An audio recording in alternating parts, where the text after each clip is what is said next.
Pense por um instante na palavra segredo. Não um segredo qualquer, mas aquele que você guarda na alma, que corrói o silêncio e ameaça a própria sanidade. Agora, imagine ter esse segredo por anos, sendo apenas uma garota, uma escrava, vivendo sob o mesmo teto da pessoa que o criou. Essa é a história de um fardo insuportável, mas também de uma clareza de propósito que transcende o tempo. O sistema de escravidão no Brasil não era apenas uma máquina de moer cana ou algodão, era uma máquina de desumanização. E o horror que vamos desenterrar hoje não estava escondido em um porão escuro, mas em um lugar que deveria ser fonte de vida. Um poço. O Poço de Cadáveres da Sinhá. Este não é apenas um relato de crime e castigo. É uma jornada para entender como a consciência humana pode ser forjada no fogo da opressão. O silêncio forçado dessa garota escrava, a espera paciente, a estratégia fria, tudo isso nos revela algo profundo sobre a nossa própria capacidade de resiliência e autoconhecimento. O que ela guardou por anos não foi apenas um segredo, foi a prova de que a verdade, mesmo soterrada, sempre encontra um caminho para a superfície. A história dela nos força a encarar uma pergunta: o que você faria se a única coisa que te mantivesse vivo fosse a promessa de justiça? Fique conosco, porque o que aconteceu naquela fazenda é um espelho do que ainda carregamos dentro de nós. A força do silêncio, a estratégia de sobrevivência da garota escrava. A sobrevivência sob a escravidão não era apenas uma questão de força física, era uma arte complexa de estratégia mental. Para a garota escrava, testemunha do horror que a Sinhá escondia no poço, o silêncio não era fraqueza, era a sua única arma. Pense nisso, ela estava em um ambiente de vigilância total, onde a menor faísca de insubordinação significava a morte. Guardar o segredo por anos exigiu um nível de autocontrole e clareza de propósito que poucos de nós, vivendo em liberdade, conseguimos alcançar.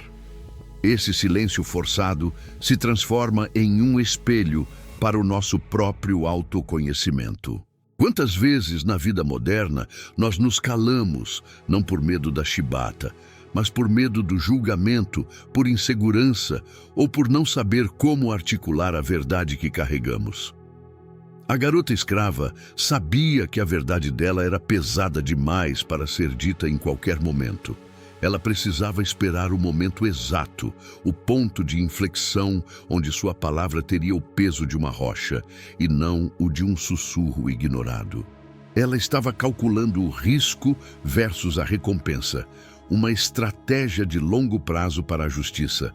Isso nos ensina que a verdadeira agência nem sempre está na ação imediata, mas na paciência estratégica. Ela estava construindo sua própria consciência de resistência, transformando o trauma em um motor para a denúncia. A força do silêncio dela era a preparação para o grito mais alto. Mas o que exatamente ela viu que a forçou a essa espera angustiante? E o que a Sinhá estava tentando esconder com tanta crueldade? A desumanização da Sinhá. O poço como espelho da crueldade.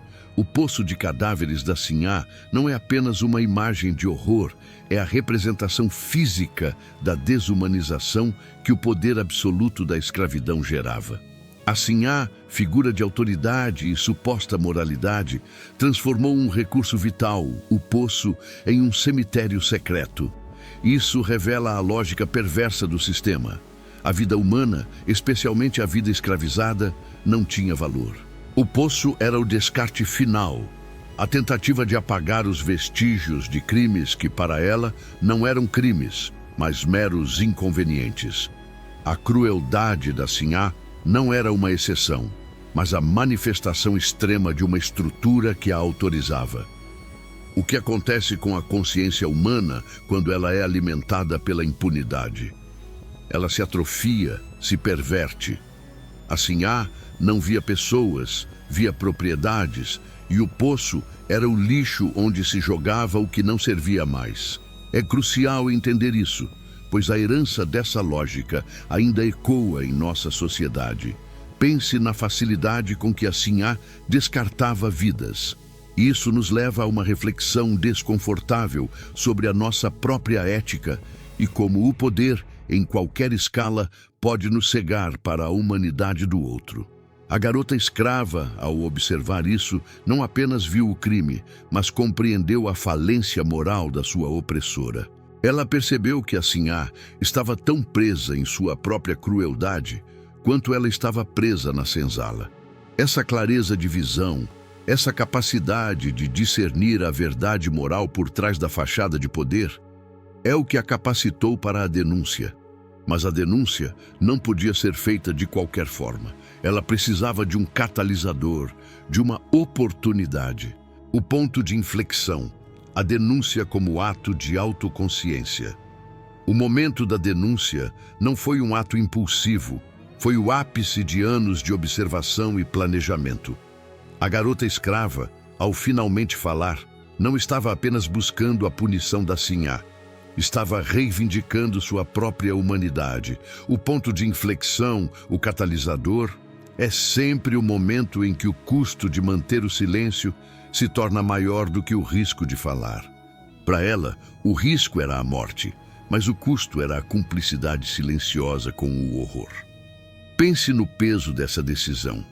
A denúncia era um salto no escuro, uma aposta na justiça em um sistema que era, por definição, injusto. Esse ato de coragem extrema é o que define a verdadeira autoconsciência.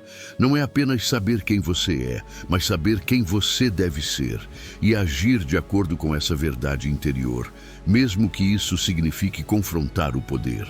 Ela transformou o trauma em agência. A denúncia da garota escrava é um farol para o nosso próprio processo de autoconhecimento. Quantas vezes adiamos a denúncia de uma injustiça pessoal ou social por medo das consequências? O que ela nos ensina é que a liberdade começa no momento em que decidimos que a nossa integridade vale mais do que a nossa segurança imediata. Ela usou a verdade como a única ferramenta capaz de desmantelar a mentira da casa grande. A verdade, nesse contexto, é a mais pura forma de consciência humana. O que aconteceu depois da denúncia? O que a justiça, ou a falta dela, revelou sobre o Brasil da época? E mais importante, como essa busca por justiça se conecta com a nossa luta contemporânea contra o legado invisível da escravidão? O legado do poço, a herança invisível na consciência contemporânea. O poço de cadáveres foi esvaziado. A Sinhá talvez tenha enfrentado alguma forma de punição, mas o horror não desapareceu. Ele se transformou em um legado invisível que atravessou séculos e hoje se manifesta na nossa consciência contemporânea. A história da garota escrava e do poço não é um evento isolado, mas uma metáfora brutal para o trauma transgeracional que a escravidão deixou. Pense nas marcas desse poço em nossas vidas. O medo de falar, o silêncio estratégico que se torna hábito, a desconfiança nas instituições de justiça, a sensação de que a sua vida não tem o mesmo valor. Tudo isso é a herança de um sistema que normalizou o descarte e a crueldade. O autoconhecimento, nesse contexto, torna-se um ato de arqueologia da alma. É preciso cavar fundo, como se estivéssemos esvaziando o poço, para identificar e nomear as dores que não são nossas, mas que herdamos.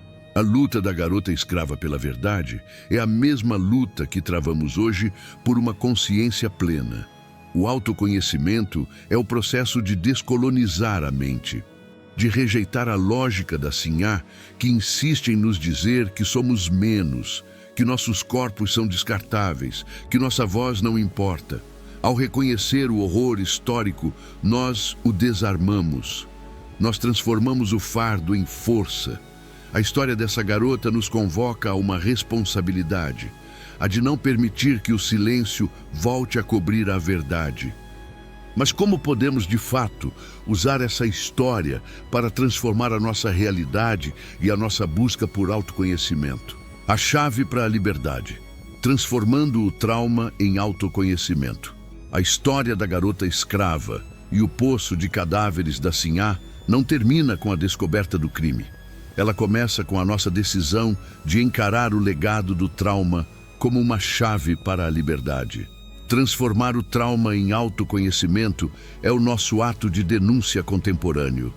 É o momento em que paramos de carregar o fardo invisível e passamos a usar essa história como um mapa para a nossa própria cura. O autoconhecimento, neste contexto, é a capacidade de identificar em nós as reações, os medos e as crenças limitantes que são ecos daquele sistema de desumanização. É reconhecer o silêncio forçado da garota escrava em nossos próprios momentos de hesitação. É entender a crueldade da Sinhá como um alerta sobre o que a impunidade e o poder não questionado podem fazer com a alma. A verdadeira liberdade não foi conquistada apenas pela abolição legal, mas é conquistada diariamente pela consciência plena. É a escolha de usar a nossa voz, de buscar a verdade, de honrar a agência daquela garota que, mesmo sob a ameaça da morte, escolheu a justiça. Finalmente, a história dela nos deixa um legado de coragem e uma tarefa. Que a nossa busca por autoconhecimento seja sempre um ato de resistência ativa. Que possamos esvaziar os nossos próprios poços de segredos e medos, e que a verdade que encontrarmos lá dentro seja a nossa maior força. Se esta história ressoou em você, se você sentiu o peso dessa herança, deixe seu comentário e compartilhe essa reflexão. A jornada para a consciência plena é uma denúncia contínua.